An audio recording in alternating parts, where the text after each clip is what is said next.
Hi guys, and today I want to discuss a very important component of the car with you, namely the brake disc. Something that you don't notice how important it is until it doesn't work, or in our case, until it cracks. A small background for people who are not familiar with our company or our YouTube channel. We are Apex Nürburg and we specialize in track rentals on the world's most demanding and most awesome racetrack, namely the Nürburgring, in particular Nürburgring Nordschleife. Just a small summary, Nordschleife is not that hard on the brake components, unlike the GP tracks, and most of the world run on the GP tracks. So if you are track enthusiast but are not running on Nordschleife, make sure to stay tuned because this video may mean a lot to you. And also to us, because the brakes and tires are cost drivers, especially in our business when our cars are doing this many kilometers on a track, literally thousands and thousands of laps per year. So far, this brief introduction regarding the problem of our subject of today's video, the brake discs, or actually brake disc fatigue. But the more technical aspect of this problem will be explained by our mechanic Tim, who is already preparing the operation for today. So one of our goals for the off-season was to sort of increase not only brake performance, but also to reduce our costs in terms of, keeping the cars on track for as many kilometres as we do. Like you say, we've had the few brake fatigues through the year. But we're looking at using a different solution, first of all on the Polo to test it, and then hopefully we can lay that out across the rest of the cars as Stoptech, and also we've got another supplier with Charoudin, supplied by Advanced Performance Parts. You already unpacked the disc, so what are your first thoughts on it? So first impressions are good because we've got a coated surface which isn't affected by the braking friction material, so it just basically stops it from rusting. We'll see how that lasts. I do see this sometimes sort of flake off as it gets hot. But if you look at the disc itself, obviously it's grooved, which is nice. We don't want a drilled disc that sort of promotes cracking, which is obviously what we want to avoid. And then if you look at the specifications of the disc, obviously it matches OEM in terms of diameter and thickness, but it's got a much higher carbon content, which should help with the heat cycles. Because that's essentially what's causing the cracking. It's as the disc comes up to temperature and then quickly drops, then back up to temperature and dropping again. And because we've got rental customers, different drivers, in and out of the car all the time, and that's what we're trying to reduce, basically. Yeah. So far in this case, I see you have a couple of other components, namely the braking fluid. A lot of people actually underestimate the importance of it. Yeah, I mean, that's one of the most important things. Like if you change your brake, if you go for high performance brake fluid straight away with a standard disc and pad, you'll soon find that it's no longer the fluid that's the issue, it's immediately in the pad and disc. So one of the first things to do is brake fluid. We've tried different brake fluids throughout the course of the year. We've tried the Red Line and also the ATE. We've now got this to try as well, so we'll try this tomorrow on track. It's actually got a higher wet boiling point as well than both of the other two products as well, so it'd be good to see how they get on. Obviously, got a new disc going on the car, so we're going to put a new set of pads on as well. So we're running the Dixel pads. We really like these pads, they last a considerable amount of time considering the abuse that they go through. They don't warp the discs, they also don't leave pad deposit on the disc as well. So it just makes sense to, full new brake system, and then we can sort of analyse the results from there. Yeah, so those are the endurance pads that were run, right? Yeah, it's the R23C compound. So yeah, really recommend these pads, run them on most of our cars. Yeah, and basically endurance pad. How much endurance were actually race cars, GT3 cars at the Nürburgring 24-hour race can drive the full 24 hours with one set of pads. Yeah, exactly. So that's how good they are. So yeah, we'll get them on the car now. It's a pretty straightforward swap. Everything's bolt on, bolt off. So it shouldn't take us long at all. And then once we've done that, we'll take a look.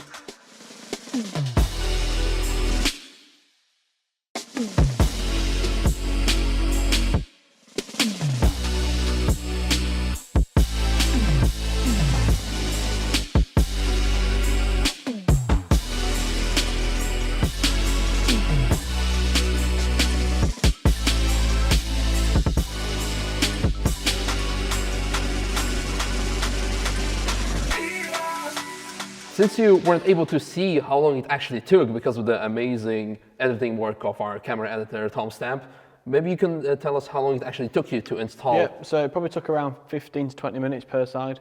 So it's a really quick installation. Like I said, everything's bolt on, bolt off. That's not including bleeding the brakes, but that's literally just a pad and disc change. But yeah, they're on now, so I'm excited to see how it's going to perform tomorrow. Do you need any special tools, or can anyone basically do it in the garage with the basic set of tools? Just wheel wrench, Allen keys, a pry bar to push the piston back, And that's it, I think. Okay. Yeah, everything. Yeah. Another important thing, we cannot, or actually no one can just go on a track and instantly start driving them. You need to brake them. And yeah, so we'll do that on the way to the track tomorrow, on the way to Zolder. What's the, like, the basic technique, if you can explain it to people? I think everyone has their own technique as well as manufacturers. But my sort of like recommended technique would be to bring them in slowly, so from maybe 100 kilometers an hour down to like 30 kilometers an hour without stopping, quite gently, and then build it up and build it up, build it up. So pressure and speed, up to about 20 stops in total. Once you've done that, I think it's fair to say it's good to go on track. And then obviously once you do go on track, don't just go flying into the first corner first time. You know, bring it in for the first 2 to 3 laps and then just go from there basically. But yeah, it's important not to go out and just smash the brakes straight away, because that's when you end up with warped discs and that sort of thing. Absolutely. Well, very much excited to see how they perform on the track. So enough talking, let's get some driving.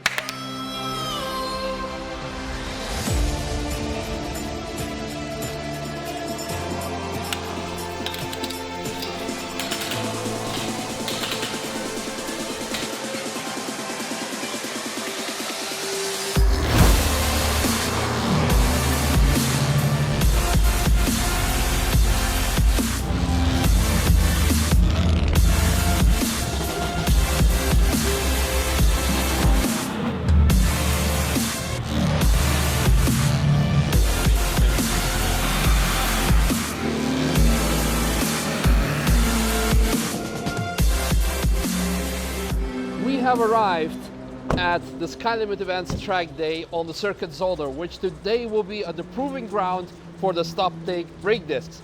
And before you're gonna say, well, it's raining, it's actually even snowing because the temperature is close to 0. So how is that gonna, well, benefit your test? Because you want to prove that those brakes can withstand high temperatures and thereby not crack. But actually, it's even beneficial to our test because it's even more extreme.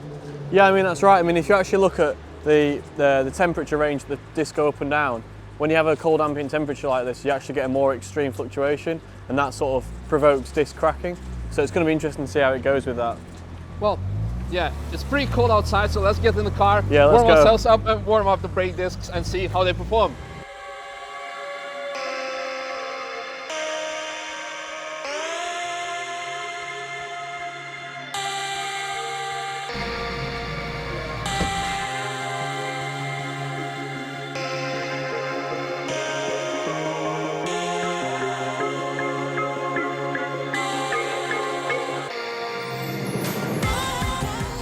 Radio, and we are on the track.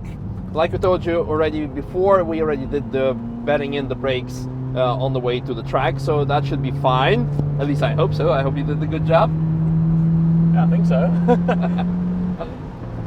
Ooh, the first hard braking point, and I think you did a pretty good job. Okay, we'll get for it. Try and get a run down the straight into the braking zone.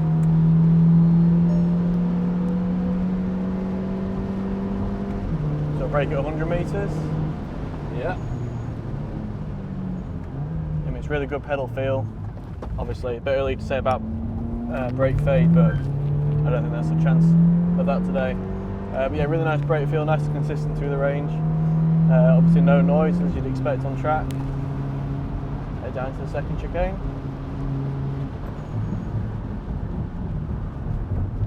Again, very nice. ABS cuts in a little bit early, but I mean it is wet today, so I suppose that's such a bad thing. No, not at all.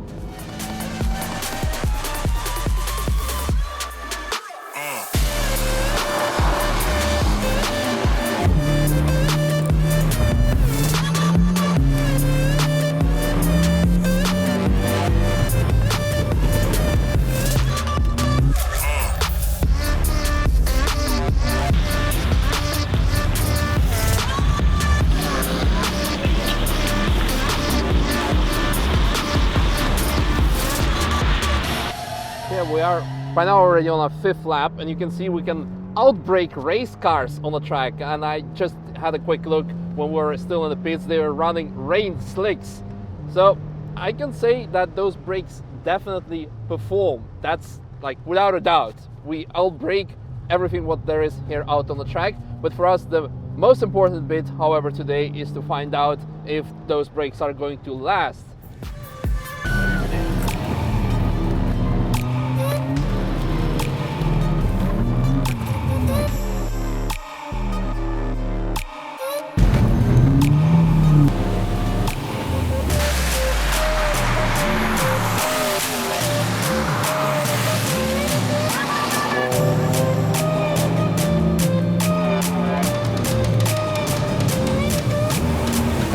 So we're heading down into the heaviest braking zone on the track for the 6th time now. We haven't had any brake fade so far. We're getting brake at the 100 metres, again absolutely fine. No brake fade whatsoever, brake pedal feels exactly as it did the first time. That's just the performance, so I mean, yeah, that speaks for itself really.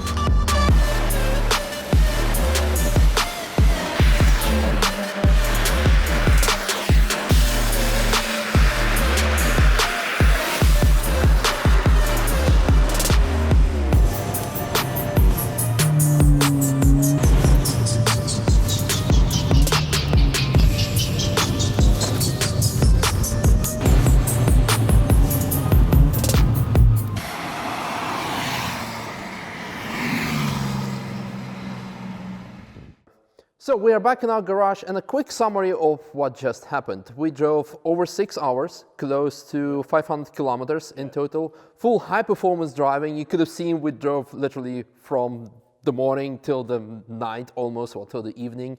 Like I told you earlier, during the 24-hour race of Nürburgring, you can drive the complete race on a one set of brake pads. However, Zolder, the track that we used yesterday for our performance test, is so brake demanding that you generate so much heat that actually sometimes you even need to replace wheel bearings.